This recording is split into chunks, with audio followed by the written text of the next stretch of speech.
അസ്സലാമു അലൈക്കും. വേൾഡ് ബുക്കിലേക്ക് സ്വാഗതം.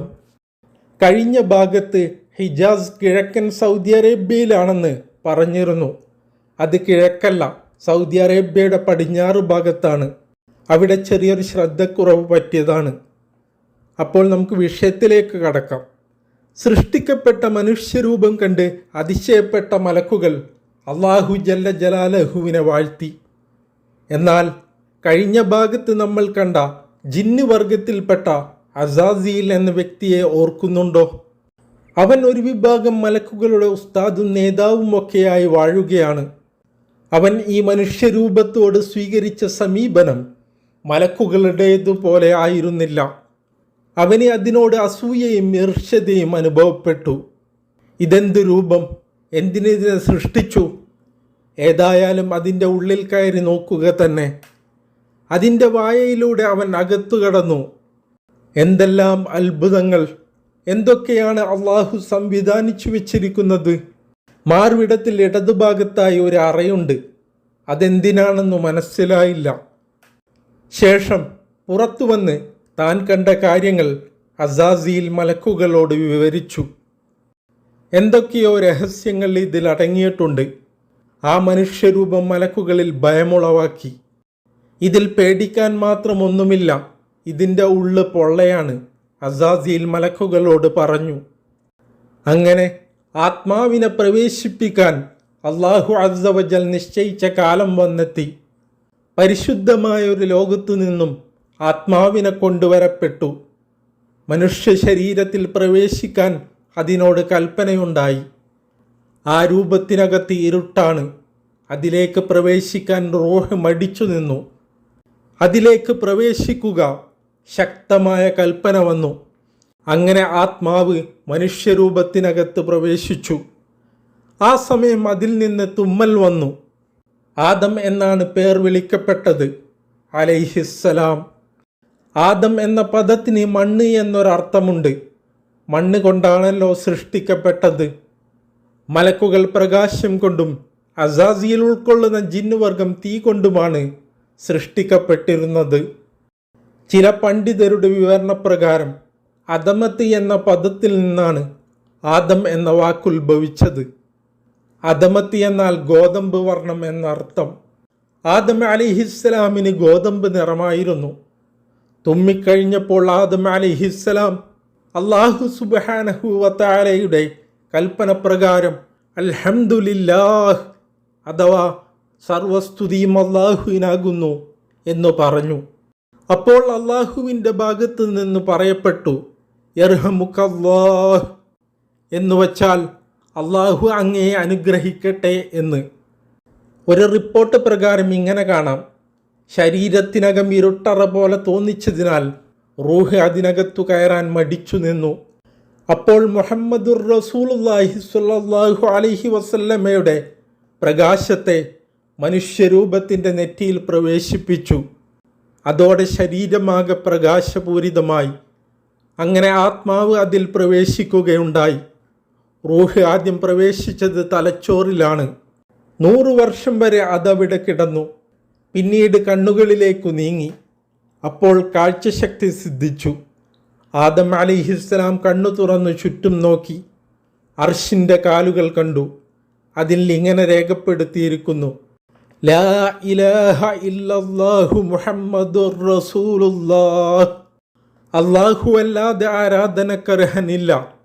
മുഹമ്മദുൻ സ്വല്ലല്ലാഹു അലൈഹി വസല്ലമ അല്ലാഹുവിൻ്റെ തിരുദൂതരാകുന്നു. പിന്നെ ആത്മാവ് കർണങ്ങളിൽ പ്രവേശിച്ചു. അങ്ങനെ കേൾവിശക്തിയും ലഭിച്ചു. തുടർന്ന് റൂഹ് മൂക്കിലേക്ക് കയറി. അപ്പോൾ ആദം അലൈഹിസ്സലാമിന് തുമ്മൽ അനുഭവപ്പെട്ടു. അങ്ങനെ തുമ്മിയപ്പോൾ അവിടുന്ന് പറഞ്ഞു അൽഹംദുലില്ലാഹി റബ്ബിൽ ആലമീൻ, സർവസ്തുതിയും ലോകരക്ഷിതാവായ അള്ളാഹുവിനാകുന്നു എന്ന്. അപ്പോൾ അള്ളാഹുവിൻ്റെ ഭാഗത്തു നിന്നും പറയപ്പെട്ടു യർഹമുക റബ്ബുക യാ ആദം. ആദമേ, താങ്കളുടെ രക്ഷിതാവ് താങ്കളെ അനുഗ്രഹിക്കട്ടെ.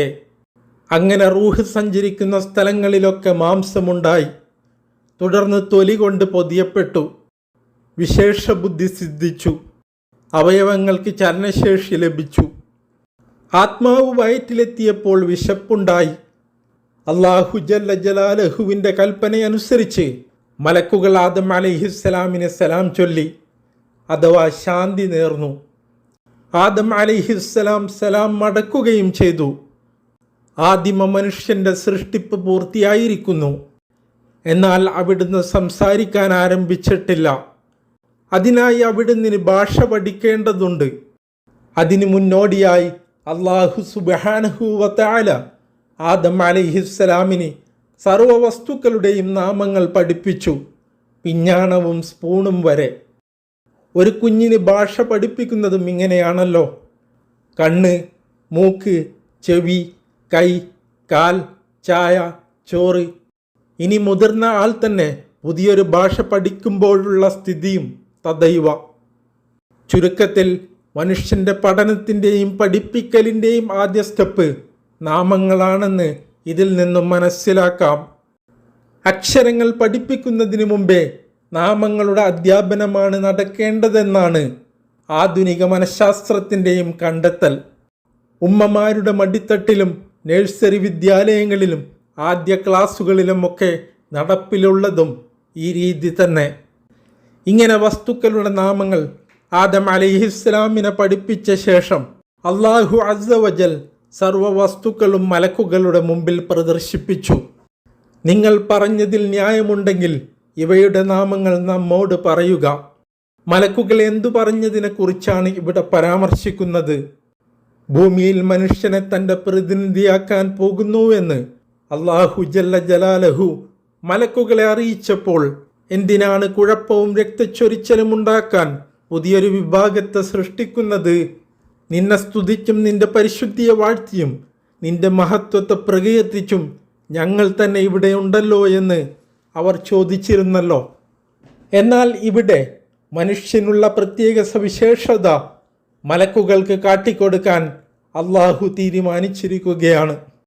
അല്ലാഹു ആദം അലൈഹിസ്സലാമിന് പഠിപ്പിച്ചു കൊടുത്ത സർവ്വ വസ്തുക്കളും കാട്ടി അവയുടെ നാമങ്ങൾ പറയാൻ അവരോട് ആവശ്യപ്പെട്ടു. വിശുദ്ധ ഖുർആൻ ബഖറ അധ്യായം 31 വചനം. നിങ്ങൾ ന്യായവാദികളാണെങ്കിൽ ഇവയുടെ നാമങ്ങൾ നമ്മോട് പറയുക. എന്നാൽ അതിനുത്തരം നൽകാൻ മലക്കുകൾക്ക് കഴിഞ്ഞില്ല. അവർ പറഞ്ഞു. സൂറത്തുൽ ബഖറ തുടരുകയാണ്.